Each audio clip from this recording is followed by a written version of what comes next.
Welcome to Lincoln Fire and Rescue on LNK TV. We're very happy to have you here today, and we are going to talk about Lincoln Fire and Rescue, obviously, the name of the show, Lincoln Fire and Rescue. Today, we will focus on cardiac arrests.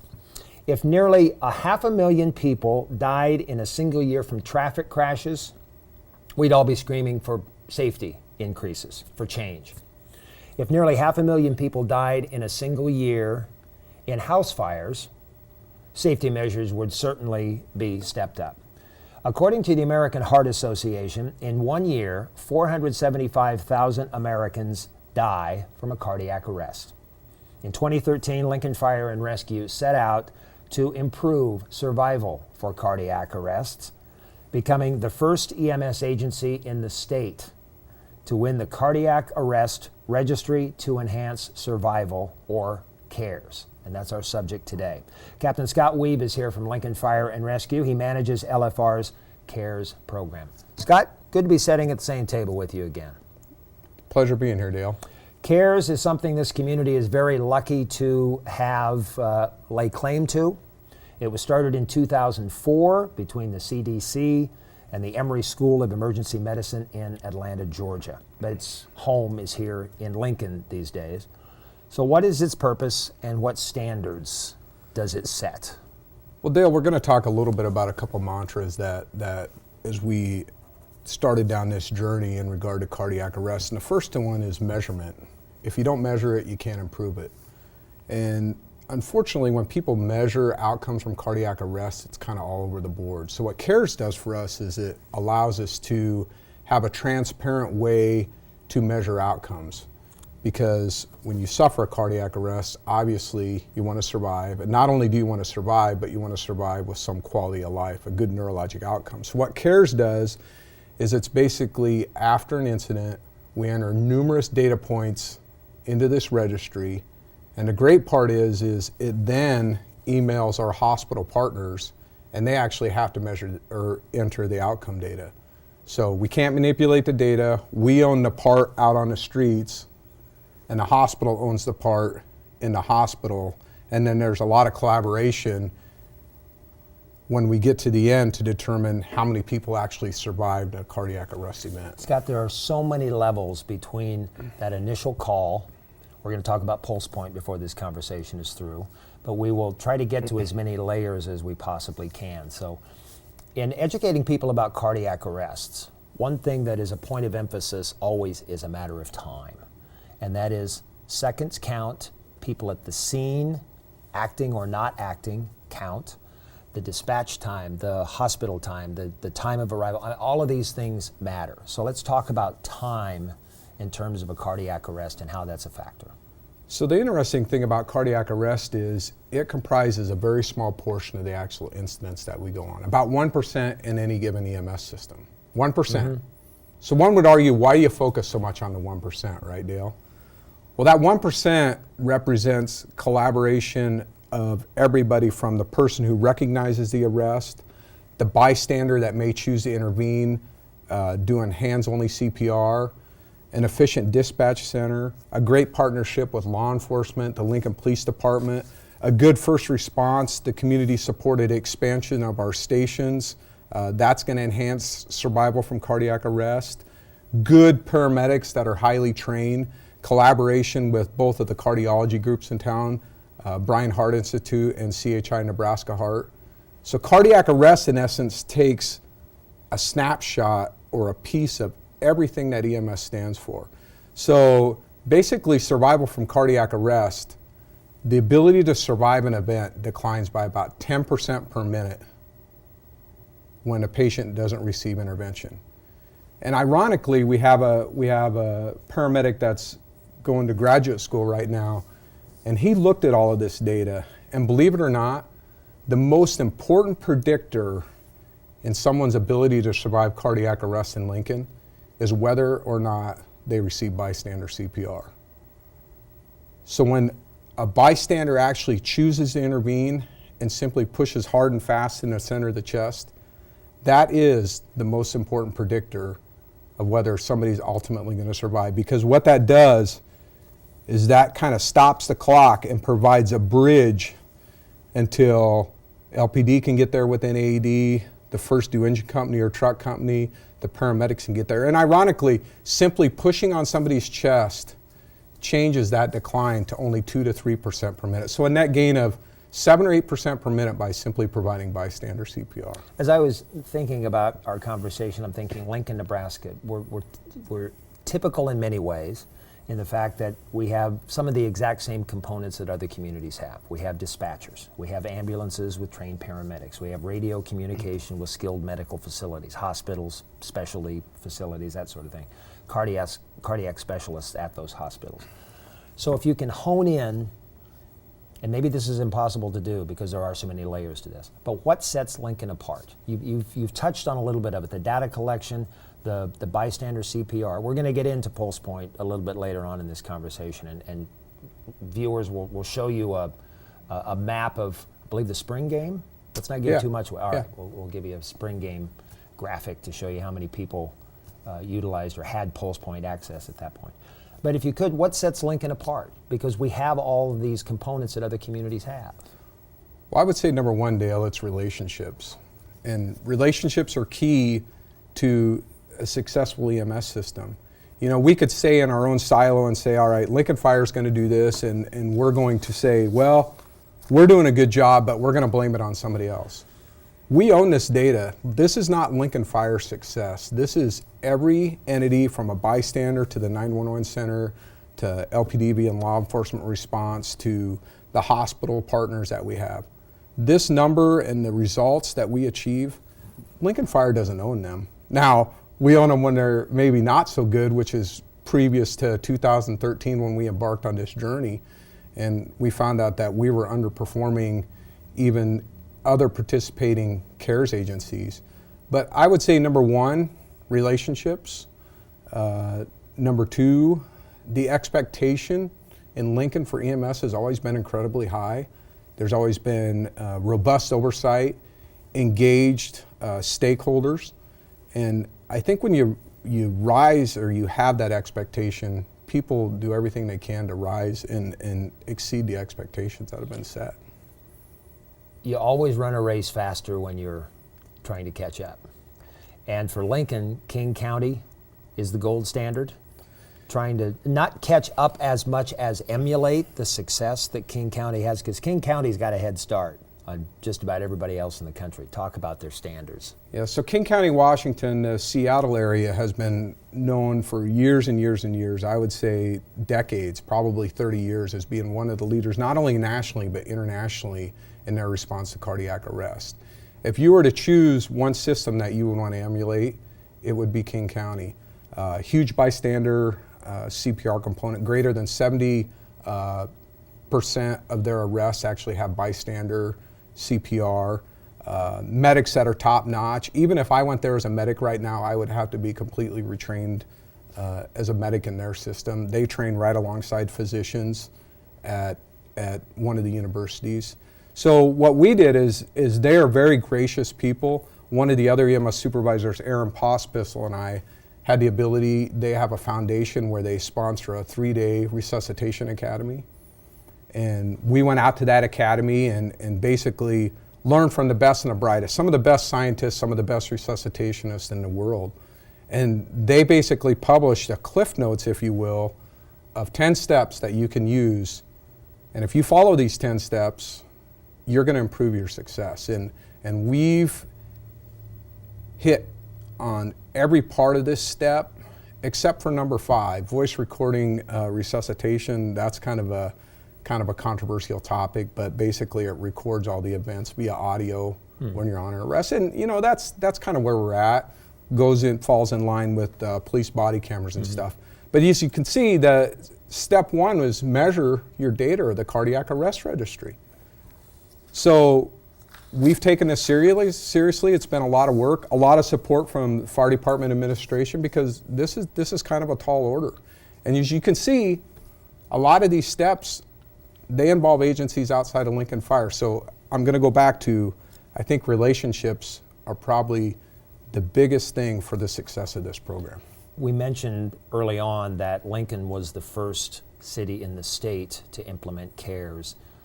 Nebraska is among a handful of states in this country that practice CARES. Yeah, so just a little bit of scope and depth of CARES. So the thing about Nebraska, when we were actually able to join CARES as a single agency, we made kind of a pact with them that we would work to expand CARES across the state. Any EMS agency in the state can join CARES. The state's part of that is they have to have a coordinator. But just to give you some scope and depth of the data set that we're comparing against in CARES. So there's 23 statewide registries.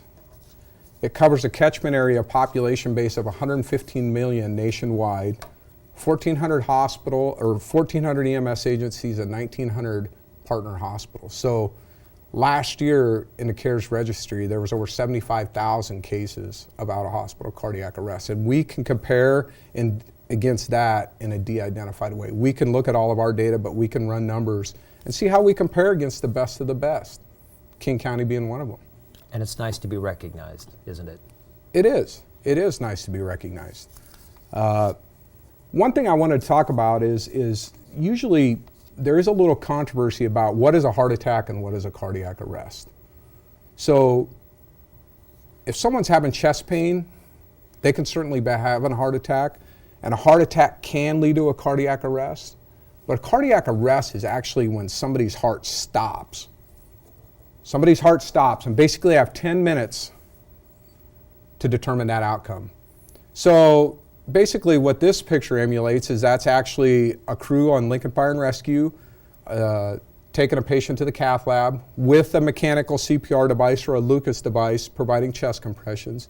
And then there on the right where the red arrow is pointing, that's actually one of the major arteries on the heart that has 100% blockage. So when you're having a cardiac arrest and it's caused by a heart attack, they'll take you in there and they'll put some dye into your circulatory system and they'll look where that dye doesn't go. So that's 100% blockage of the left anterior descending artery, or one that they call the widowmaker, for good reason. A lot of those arrests, people cannot survive those. So then they'll take a wire and they'll open that artery up and reestablish blood flow to the heart.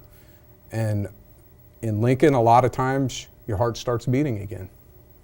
I want to stay on this slide because to the left you'll see LFR going directly into the cath lab, and I don't want the importance of that lost because that just doesn't happen everywhere. And given the fact that the rate changes, the cardiac arrest event survival declines about 10% a minute. As we've mentioned earlier, time makes a difference. The rate changes 2 to 3% per minute with effective CPR. So the patient has a higher rate of survival the faster they can get into the cath lab and have that artery to the right resume circulation.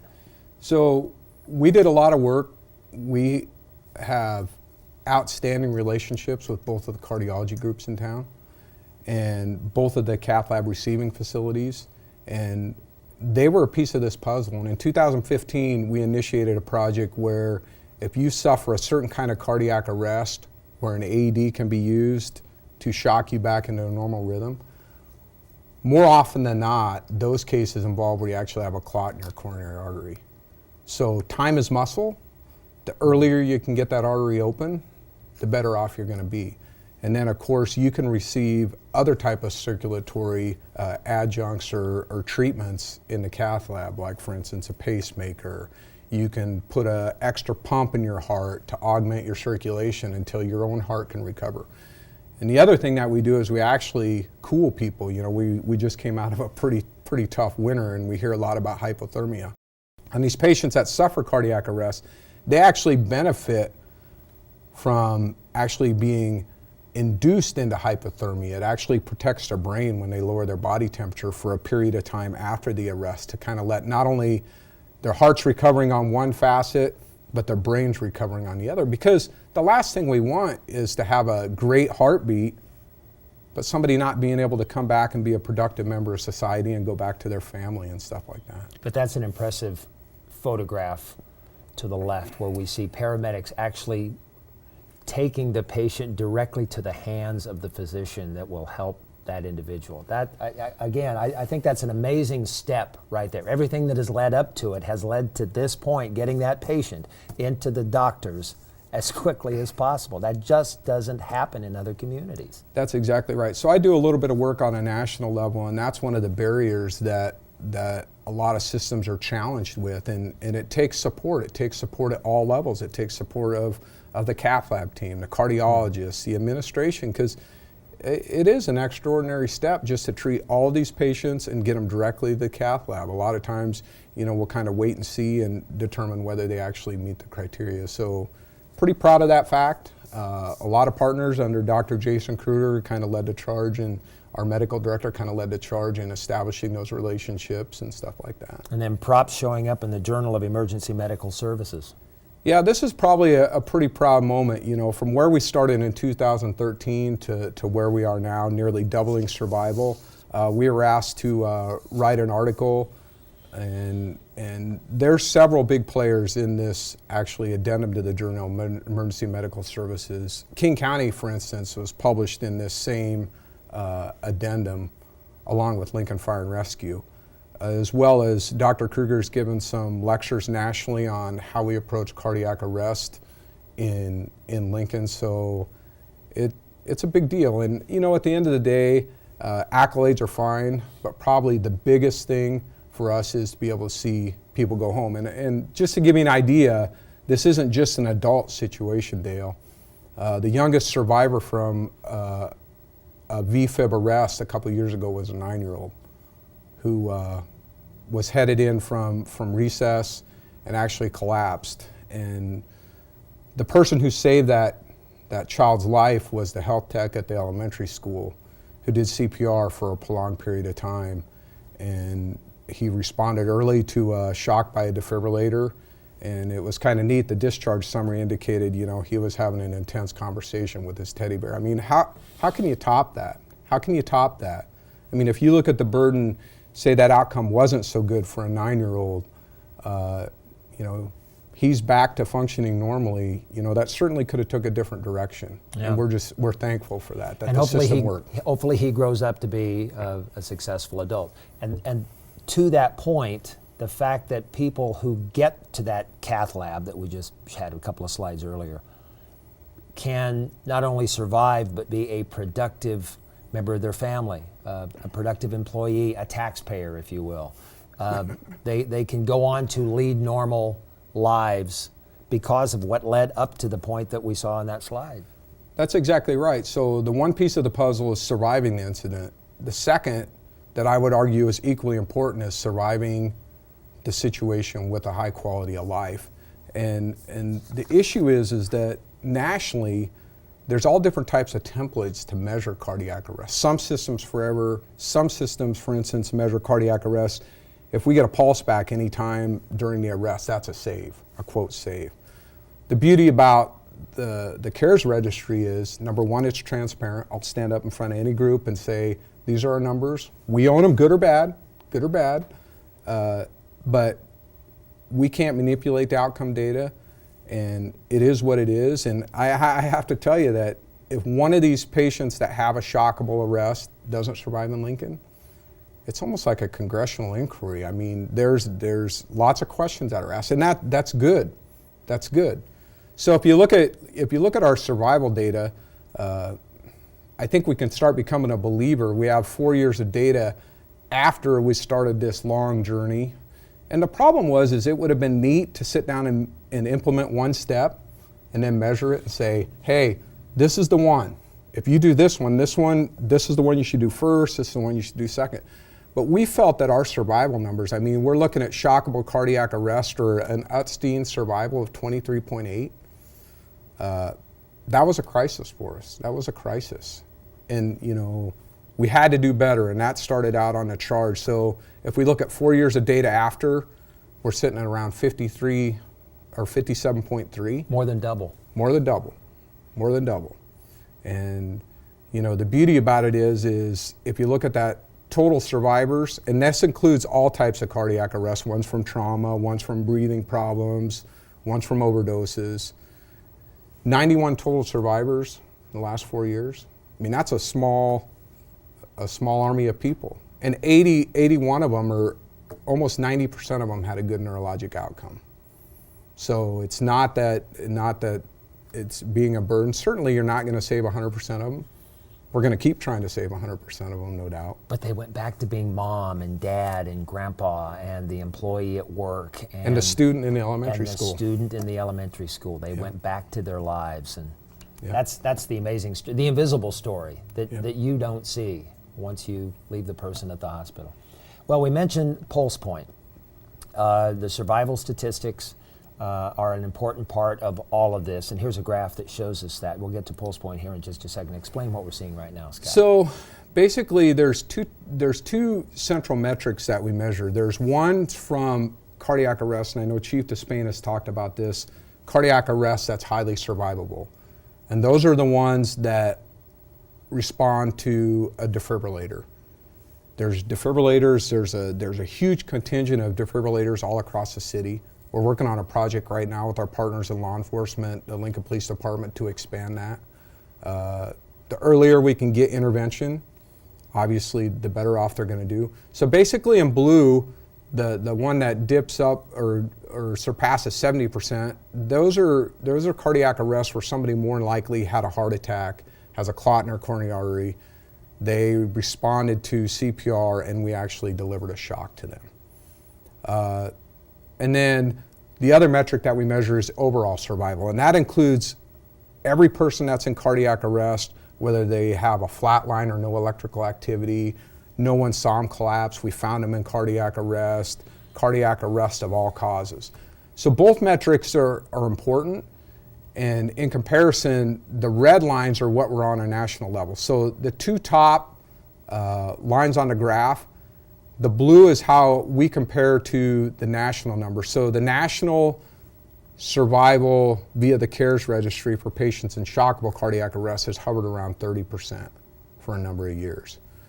Remember, we started a little in low to mid 20s, went up to 40, had an exceptional year in 2016, over 70. And then we had a dip, which isn't unusual, you know, but then we rebounded a little bit last year. And then the other one, you know, we hover around 16, 17, 18% for overall survivals. I can tell you some of the major metropolitan areas hover in the single digits for the shockable cardiac arrest. So it's a challenge, but we're pretty proud of those numbers. I would like to be at those conventions when they hear the numbers and the eyes widen and how do you do that? Because those are impressive numbers. You know, we share a lot. You know, we've a lot of systems. Arizona, we follow a lot of their work. Obviously, the state of Washington, King County, some relationships, and people have been gracious enough to share some of their process improvement goals. So we want to pay it forward, Dale. So we'll talk to any agency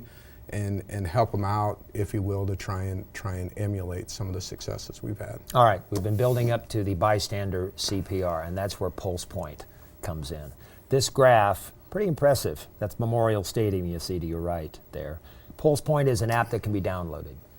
Yep, whether you're on the Android side of the fence or the iOS side of the fence, it's a free app, and it's anonymous. You don't have to enter any of your demographics or anything like that. And what you can do is you can choose Lincoln Fire as an agency, right? And there are some benefits that we'll talk a little bit about, but the most important benefit is if you're within a quarter mile of a cardiac arrest that happens in a public place, then you will get a notification. And it will tell you CPR is needed. It will tell you if there's an AED in the area. And what this does is this builds our body of responders. So if you look at the situation where 10% per minute every minute, and we can get a bystander with a pulse point notification to do CPR for 4 minutes, I mean, they might have gave that person a 30% greater chance to survive. So interestingly enough, and on the right there, that was the Memorial Stadium on the spring football game. And those are all folks that follow Lincoln Fire and Rescue on Pulse Point. And that's why some of them are on the field, because it may have been pregame or postgame. But on any given day, on a home football game, look at the number of responders that are available. I mean, if you're on the 64th row good chance that there might be somebody there that can react if you unfortunately had a cardiac arrest event. So please download it. The other thing you can do is you can set it up and personalize it and follow Lincoln Fire and Rescue. And one of the big ones is if you have a tough commute in the morning, it will notify you if there's a motor vehicle crash that may be impeding your journey to work and stuff like that. So you can kind of be a little bit strategic about commuting and stuff. But you can set it up for what type of alerts if you want to follow fires. But most importantly, download it for your fellow citizen, and please get in a position where you can react. All we want you to do is push hard, push fast in the center of the chest. Very small, if essentially no risk. You don't have to breathe for them. All we want you to do is push on their chest. And we've proven it's the most important predictor of whether you survive an arrest in Lincoln. And Lincoln is good at it. Obviously, we see the graphic around Memorial Stadium. Yes, and you know, we started tracking through the CARES registry how often citizens in Lincoln are in a position and step up, whether it be a family member. And the dispatchers do a great job of telling them how to do CPR. You don't have to be CPR certified. The dispatchers will tell you how to do it, locate the center of the chest.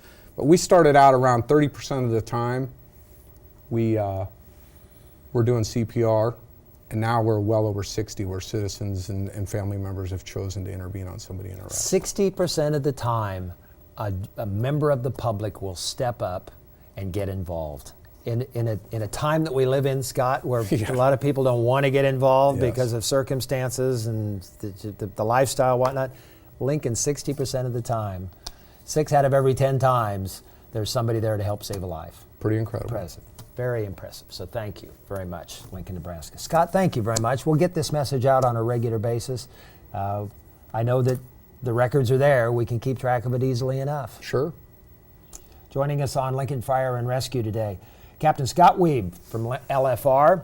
He manages the LFR CARES program. Download Pulse Point. That's your first course of action, all right, after watching this today. Thank you. My name is Dale Johnson. Thanks, everybody, for joining us on LNK TV.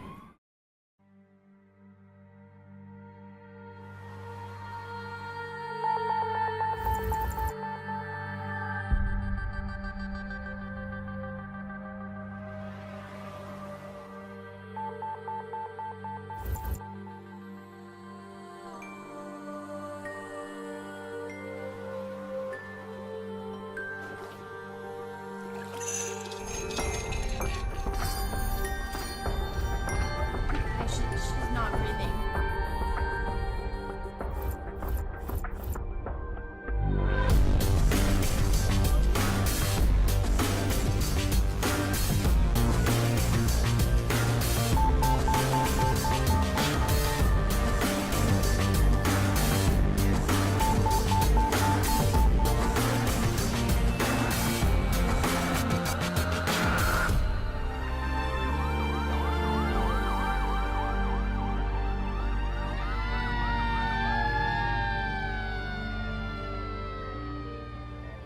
And now to that incredible rescue, all thanks to a very smart app for your smartphone. Watch this big man spring it into action. We got a message.